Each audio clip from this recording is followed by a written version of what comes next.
Paayong adlaw o gabi mga kasuginlan no. Ning higayuna ato ang gituba kini nga saging. Kay aron nga dili ta maunhan sa ilaga o sa langgam tungod kay nahinggan naman gud ni siya tungod sa kagkuwang ni ini. So ginani nato sa pagtuba kay ato ang dilikayan kining mga wire sa kuryente nga naa niini nga area niini nga daplin sa kalsada. Dilikayan nato nga dili kini maputol. Nalipay ng data no kay nakatuba ta og saging, but unfortunately tibagnol kini nga saging.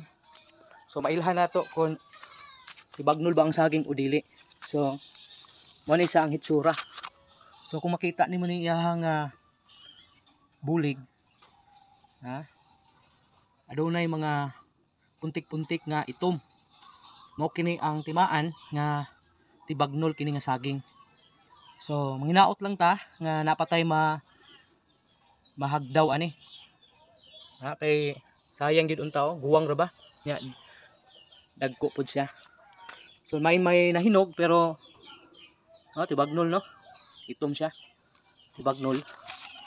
Unya napud unta pero ginahinayan sa ilaga or langgam pa siguro ni siya. Pero ako ang ipakita sa inyo ha kung saon para mailahan pod ang iyang pungango nga kana bang saginga or kini bang saginga tibagnol o dili. So ato ning isa-isahon ipakita na ko sa inyo ha ang ilhanan. Atong tan-awon kung tibagnol ba gini tanan o dili. Kini naay dark sa iyang pungango. So atong tan-awon kung tibagnol bang sulod ani o dili. Kinamang goy uban nga naay dark pero usahay dili pod inana kadaot ang sulod. Pero kato lamang na mga medyo dili kaayo inana kadaghan ang iyang puntik-puntik ang iyang itom-itom. Pero kini medyo gikan gyud sa ilalom. So atong tan-awon pakita na ko sa inyo kung tibagnol ba ni o dili.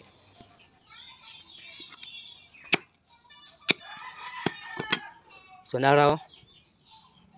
So tibagnol gyud siya. Tibagnol siya nga saging. Ha? Kini napoy puntik-puntik akong tan-awon kung tibagnol bang ilalom ani kay medyo di man kaayo na ka grabe ang iyang itom-itom.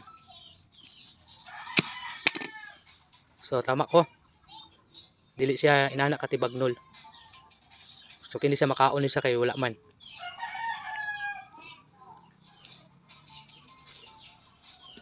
So ato aning isegregate para naatay makaon. So muna no akong gisulayan kanang duha dili na siya daot. So unta mas daghan ang dili daot ani kay sayang gid siya kay guwang naman gud siya niya. Dagko pud siya nga klase nga saging. So morning ang tuang na segregate nga daot sa tuang saging nga dituba. So akong isa-isahon sa inyo ipakita sa inyo ha. Kini nga bahin diri kini ang walang ni siya ang nabilin sa ato ang goods pa nga diin pili pa nato makaon.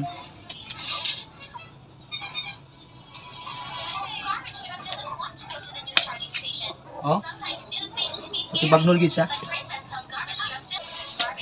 Sayang gid siya kay dagko ba sa saging niya. Kini nga saging malagkit ni siya. Makartapa. Sayang gid siya kay tibagnol gid siya, di makaon. May manok sa atong silingan, kaya ato ang pakaunon ani kung mahinog ni. Mahinog mong gyapon ni sa daot ni.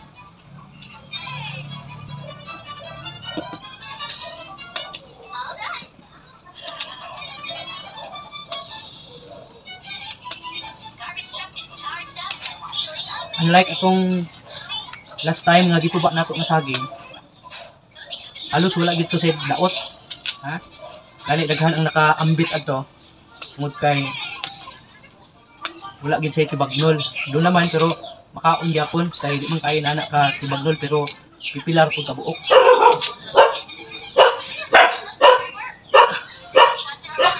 Kung isa-isahon kay para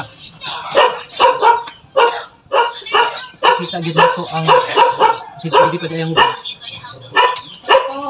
buntag ya, ang gipan tuba sa atin tibagnol man. Ha? Tibagnol kay ba? Ha? Ay, exercise? Iputol na ako kay kuha sa laga pero tibagnol. Tibagnol.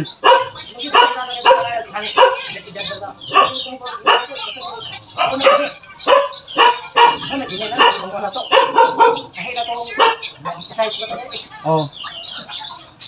Ayun. Oh. Actually kini siya ani mga puntik-puntik nga itom sa iyang tungango. Pero ato lang gyapon nga tan-awon ang sulod kay para basin di ay og namong giuban nga sa gawas lang sa tungango lang pero wa gid ka penetrate sa sulod ang iyang nga daot. So ato ang sublion pag usab ato ang naging tan-awon ang unod niya kay para natay basin di natay kuan nato makaon.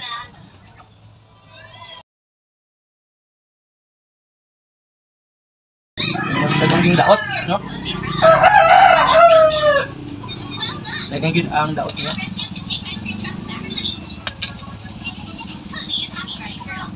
Ini siya. Ako aning pakaon sa manok sa tuwang silingan. Nadi ako.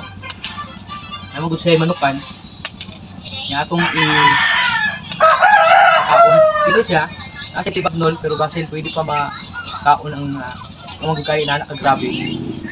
So, ano na to? Uwan. Tanghal kaayo siya. Ay, dako mo gud siya nga bulig. Napulo ni siya kasipik, saging. Ya, dagko. Muna nga nagagin siya.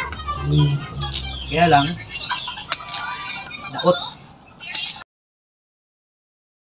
Sayang gid unta siya pero sa unta man na ipaglo gid siya.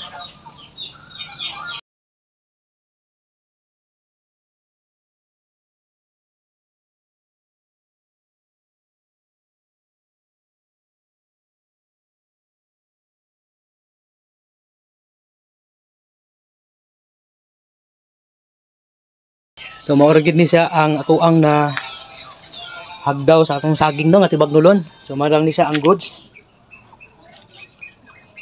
Aga may ra gyud niya ang daot mao ni siya ang mga tibagnolon. Sayang gyud pero kaon ta man nga inaani mi kining saging nga nagi mga saging at tibagnolon.